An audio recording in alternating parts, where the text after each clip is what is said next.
Listen, quantum physics is the most valid science on this planet, and principle number one, quantum physics, consciousness, is creating our life experiences. You want to change your life? You don't change the world. You change your own consciousness. The world changes after that. As weird as that sounds, that is what the principle of quantum physics is. All of this is a manifestation of consciousness and spirituality, according to quantum physics, which is interesting because they use the word spirituality, which conventional science doesn't use, because it's an energy field. Everything is energy. And to get down to the simple level is this: everything is energy. And when energies interact, they can have various impacts on each other. I'll give the two extremes. Two energies come together and they're in harmony with each other. The result is you add up the energy of both, and that's a much more powerful energy. So two people with lower energies come together in harmony.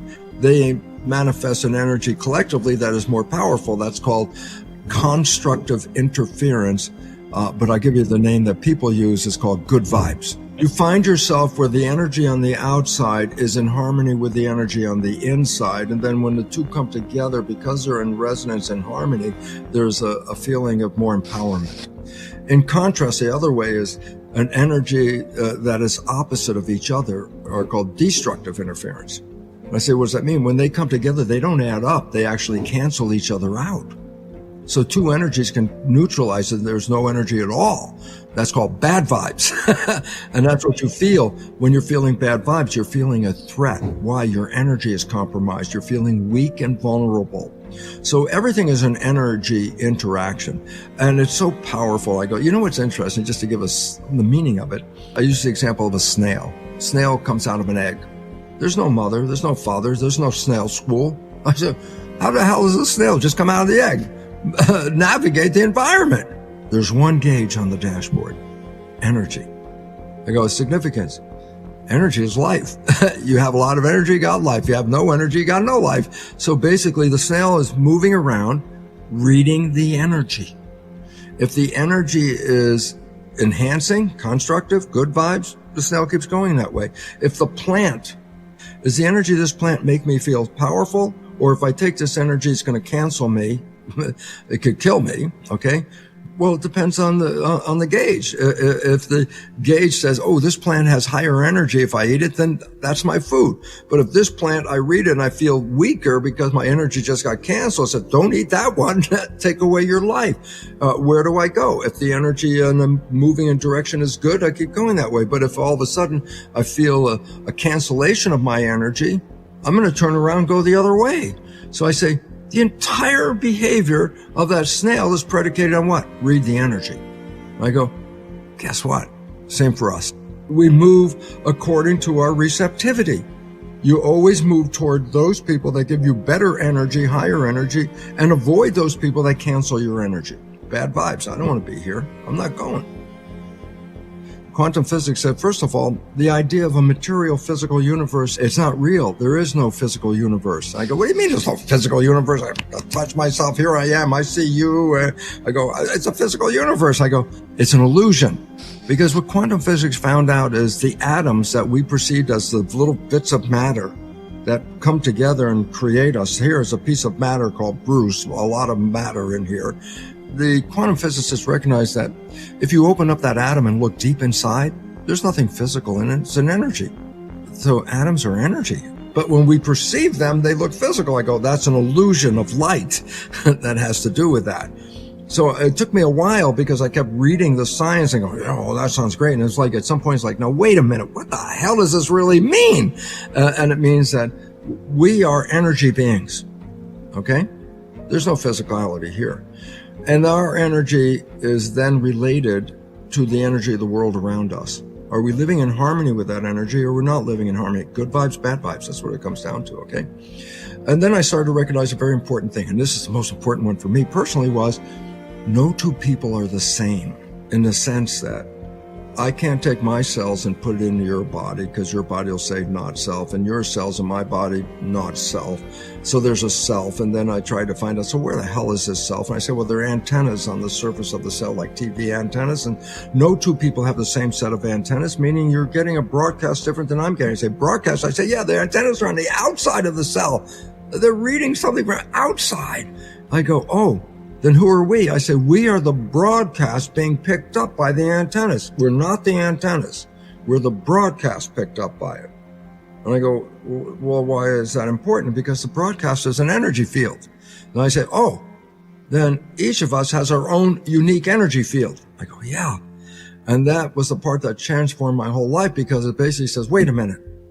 I'm receiving like the Bruce show, and this is the TV playing the Bruce show. You got when we were watching a TV and TV breaks, we say TV's dead. I go, yeah, TV's dead. It's not working anymore.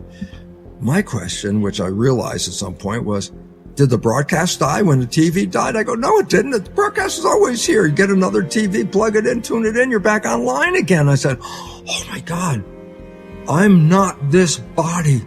I am the broadcast being picked up by this television set that you see right here. And then the thing that hit me was the TV analogy. Well, the TV's dead, but I'm still here. I go, oh my God, we can't die. We were never even in here.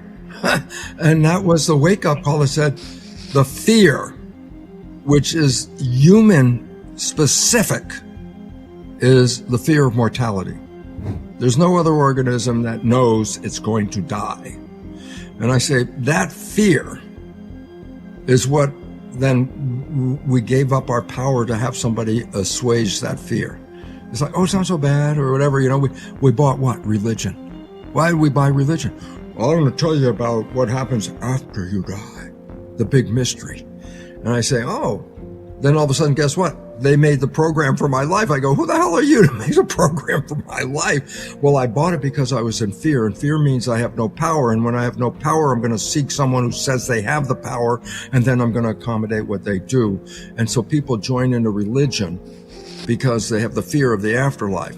Well, I'm going to tell you the beautiful part about my research was I didn't believe in spirituality, okay? To me, afterlife was, I'm chemicals, and when I die, I go back into chemistry. You know, that's what it is. But when I understood this, I said, oh my God, I'm an immortal entity. I'm a spiritual field, quantum mechanics, a field. And all of a sudden, I started to realize, oh my goodness, I have no fear. Why? I'm not going to die. I'm not even in here. So how the hell am I going to die? And once that fear was gone, my life was radically different. I tell you why. Because we all live with that biological imperative that says, I'm afraid to die. And I said, but what if you're not afraid to die? What if you don't see death as an end? What if you see it as just a transition into another way? And all of a sudden I say, what the consequence of that is? No fear. I'm more powerful because it was the fear that took away my power. And if I don't have fear, then you can't scare me. I'm not scared. And I don't care about your rules about afterlife because I have my own understanding now. You don't have to try and tell me about afterlife. I know what I am. I'm a spirit. I'm an energy field. And this was profoundly important because as a science guy, I was like, wait, there's a spirit, a field, and a body. I say, why have both? Why not just be the spirit? I always joke, I say, that's when I found out I had Jewish comedian cells. I asked the question, why have a body and a spirit? Why not just be a spirit? And my 50 trillion comic cells answered with a question. I asked why I have both. The answer came, Bruce, if you're just a spirit, what does chocolate taste like? It's the most profound thing that ever came into my head at that moment because I said basically, oh my God, the body provides us with sensations. Pain, love, joy, happiness, anger, whatever. It comes from this mechanism. It's a mechanism. The eyes take in light, but they don't see light back here in the brain. They see energy vibrations. Sound comes in my ears. I don't hear the sound, I hear the vibrations.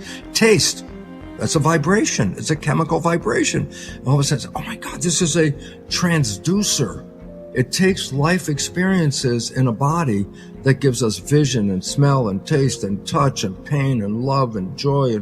And this is sent back to our source. So we came here to have life experiences. Go out and taste it and touch it and feel it and smell it and do whatever you want. And if it's really good, do it again. And if it didn't work out so good, then don't do that one again. You came here to have these experiences. Why would you want to waste your life having all the negative fear, anxiety, all those problems? It was a choice. It was consciousness. But we didn't know that because we were programmed to be victim. If you liked this video and you want to see more amazing content, go ahead and check out the next video on our channel.